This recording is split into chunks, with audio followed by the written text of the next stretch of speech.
Strong ആയി പങ്കജമാരുവിനെയും അത് എന്നോട് പറഞ്ഞു, ഞാൻ സുദീപ് ഗോയലിനെ വിളിക്കാം, നിങ്ങൾ പങ്കജമാരുവിനെ വിളിക്കുക. അപ്പൊ ഞാൻ വിചാരിച്ചു പങ്കജമാരുവിനെ വിളിച്ചിട്ട് ആകെ ഈ സംഗതികളൊക്കെ പഴയ കത്തും എല്ലാം കൂടി പങ്കജമാരുവിനോട്ടും സുദീപ് ഗോയലിനോട്ടും പലതവണ പറഞ്ഞതാണ് എന്നൊക്കെ ചോദിച്ചിട്ട് അവസാനം അവര് കാണിച്ച്. അപ്പൊ ഞങ്ങള് എന്തായാലും ഏതാ ഒഫീഷ്യൽ വിവാഹം പിന്നെ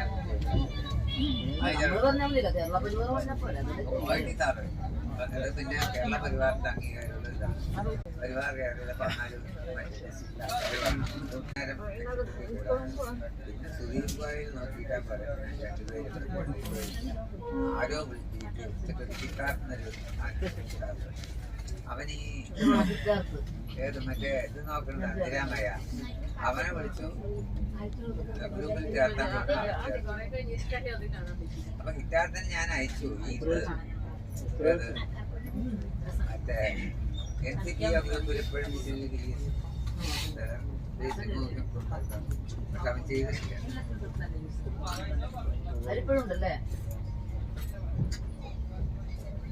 ഞാനങ്ങനെ പെട്ടെന്ന് കാണുന്നത് ഇലക്ഷൻ പൊട്ടുകൾ വേണം സാറേ. കാരണം ഇവരുടെ 5-ാം തീയതി ഒരു പ്രകടനം നടത്തിയതുണ്ടോ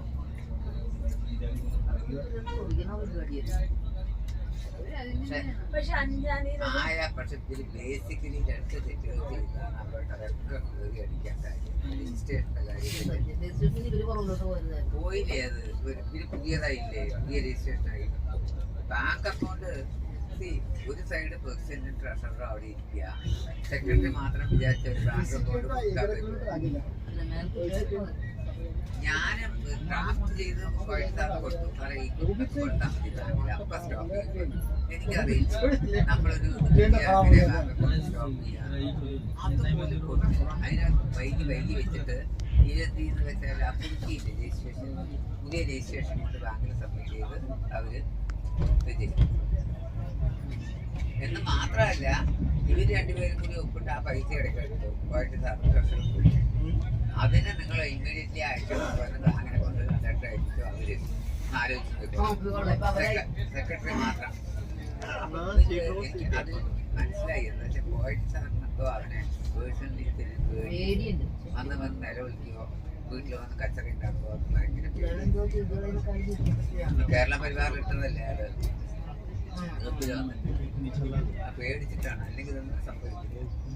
പണ്ടാണ് ഈ പൈസ സാർ പറഞ്ഞത് മകൻ പറഞ്ഞത് എത്ര ചെലവായാലും കുഴപ്പമില്ല, കേസ് നടത്തി സ്റ്റാർട്ട് ചെയ്യപ്പെടാണ്.